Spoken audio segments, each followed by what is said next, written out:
जय जगन्नाथ साଙ୍ଗने आज आम वीडियो को आपण मन स्वागत। चलते आज आम श्रावण करुणा होती आम किपर बनइबा देखेबी। तो श्रावण करुणा भल भाव में शाशु धोई देती परिष्कार भाव में हलदी पानी भी धोईदेवे। चलतु आज श्रावण करुणा मो शाशु ही मत साहाय्य कर। तो ये मो स्वामी को श्रावण कड़ू खावा पसंद कि मो शशुर को आदौ पसंद नहीं तेणुक मो शशुर कि बनई से गुड़ रेसिपी आपंक सहित मुझे सेयार करी ये वीडियो। चलते सांग मैंने मो शाशु मत भल भाव धोईदे ताकू आम अलग किसी जगह को काढ़ी नेबा। काढ़ी सारापर सांग मैंने आम कौन करवा ना ताकू आम भल भाव काटिदेबा। एमती सांग तुमको जी किए साहाय्य करना सांग सबू कम को आप हल्के करदे। तो सांगने मुझे पियाज अदा रसुण तेजपत्र दालचीनी धनिया जीरा सबकि नहीं जाइए बाटिबा। अब मो शाशु बस काटुंट श्रावण कड़ू को। चलते सांग आम कढ़ई गरम करवा से तेल देवा श्रावण कड़ू को भाजवा को आम छाड़ीदे। तो सांग मैंने मन रखिए श्रावण कड़ू बहुत किसी पानी बाहर पानी बाहर पानी सुखिला पर्यंत आम भाजवा चेष्टा करवा। तो ये मुझे चाहिए हलदी लुण पकई। तो आपण मैंने यहीपरि बनइबे भल लगे टेस्ट लगे। मो शाशु हाथ तरकारी ना बहुत टेस्ट। चलते सांग आज आम देखा केमी आम श्रावण कड़ू बनइबा। तो ये मुझे भाजवा छाड़ी। चलते सांग आपण सांग मैंने खाई के नड़िया चटनी तो निहत तो खाई थे। चलो मुझे आज नड़िया चटनी गोटे रेसिपी देवी आप देखिए। ये देख आम पानी बाहर पड़ा। तो आम भल भाव में भाजी सारा पर्यटन आम नड़िया चटनी प्रिपरेसन करदे। तो कड़ई बसी नहीं किसी तेल दे तेल पकई सारापर आम कौन करवा से सुखिला लंका पकईदे। सुखिला लंका भी दे मु तरकारी जाई पकई देपर मु नड़िया काटिक रखी नड़िया काटिक पकई देपर से भाजी छाड़ी टी अल्प स्लाइड भाजी सारापर अल्प भाजी सारापर से 5 ରୁ 6 गला रसुण आड करदे। आड कर तापर आम कौन करवा भाजवा। भाजी सारापर आम कौन करवा भृसंग पत्र पकईदे। ये भृसंग पत्र भी पकई टी भाजवा। टी भाजी सारापर आम कौन करवा ना ये गोटा जीरा कंचा जीरा आम से आड करदे। कंचा जीरा भी पकई देख सांगने आम भल भाव भाजी गला। ताकू आम गोटे जगह को काढ़ी नेबा।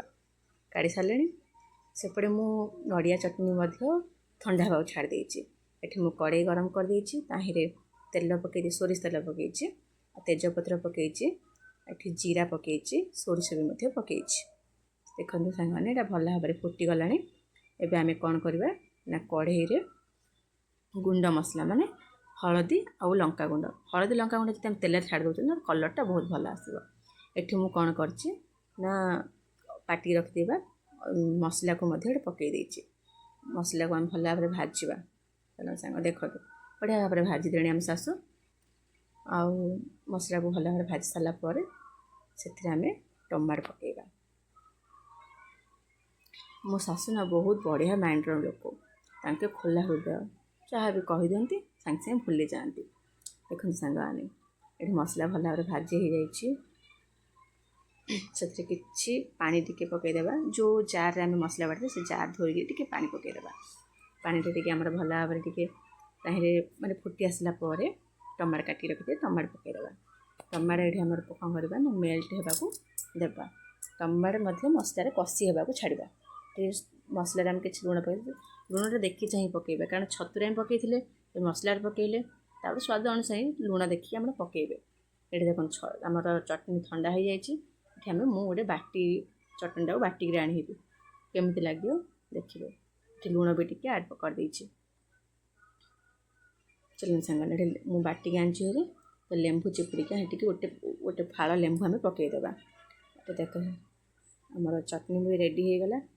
चलते सांगने एवं आम कौन करवा ना छतु तरकारी देखा श्रावण कड़ू। ये देखो मसलाटा कषि गला। तो ये आम कौन करवा छतु पकईदेवा।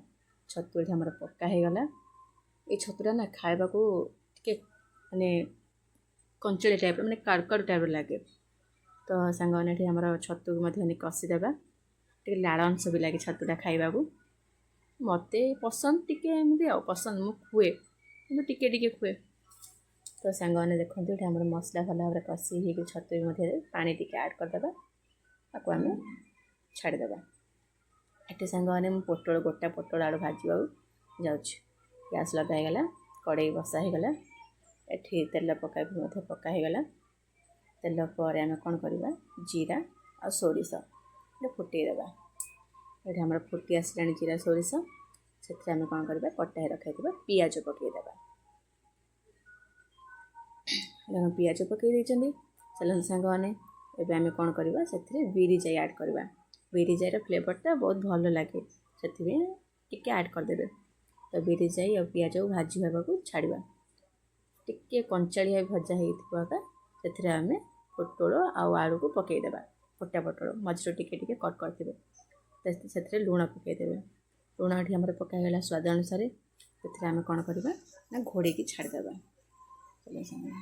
एठी आम कौन कर तरकारी गरम मसला और मटन मसला पकई आमर छतु तरकारी भी रेडी हो जाए। देख संगे के बढ़िया देखा बास्ना भी बहुत बढ़िया आसो मो शाशु रोसे छाड़ी जाइए मो शाशु को मुझे बाढ़ी खाइबा दे देछि।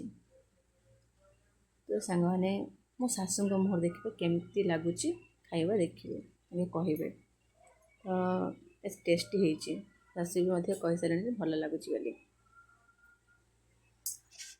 तो सांग मैंने मो शाशु खाइबा देदेली एवं मो पुओ को खुआईदेवी। तो सांग मैंने जब वीडियो भल लगी तो लाइक शेयर एंड सब्सक्राइब करदे। रही सांग मैंने जय जगन्नाथ लव यू।